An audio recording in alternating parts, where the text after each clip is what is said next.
December 8, 1980. One of the most beloved musicians in history, John Lennon, steps out of his New York apartment at the Dakota. Just hours later, he's lying on the sidewalk, bleeding as the world is forever changed. But what really happened that night?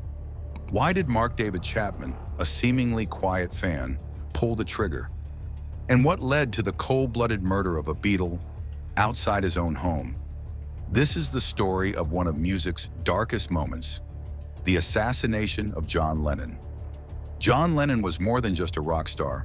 He was an icon, a voice of peace, and a cultural lightning rod.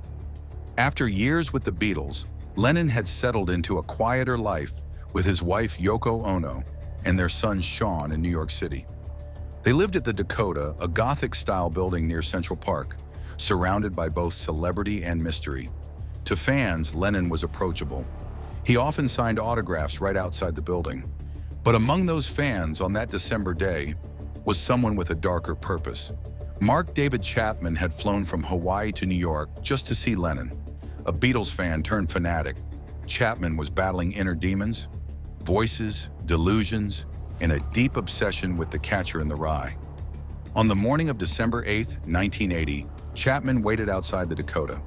When John Lennon left for a recording session, Chapman handed him a copy of Double Fantasy and asked for an autograph. Lennon signed it, smiled, walked away. Hours later, around 10:50 p.m., John and Yoko returned home. As they walked toward the entrance, Chapman emerged from the shadows. He pulled out a .38 caliber revolver and fired 5 shots. 4 bullets struck Lennon in the back and shoulder. Lennon staggered forward, up the steps of the Dakota, before collapsing in the lobby. A doorman called for help. Yoko Ono screamed. Police arrived within minutes. They didn't wait for an ambulance. Officers loaded Lennon into a squad car and sped to Roosevelt Hospital. But it was too late. John Lennon was pronounced dead on arrival. Meanwhile, Mark David Chapman stood still, calm, reading a book, The Catcher in the Rye. He never fled, never resisted. When asked why he did it, he gave a chilling reply: because he was famous. The news shattered the world. Vigils formed within hours. Thousands gathered in Central Park, weeping and singing, "Imagine."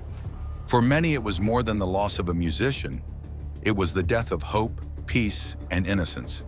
Chapman was arrested and later sentenced to 20 years to life.